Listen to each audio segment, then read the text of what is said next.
কালি বহুত কাটিছে তো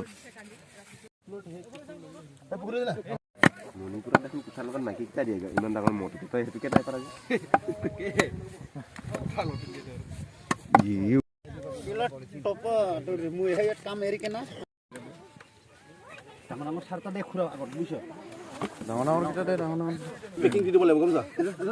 পেকিং নহয় ওখ চাইড ইফালে ওখ চাইড ইফালে পাতলা চাইড দি দিবি হৈ যাব মিলি যাব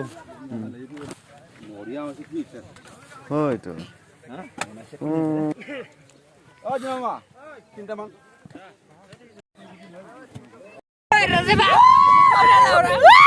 Mantuk kau nih.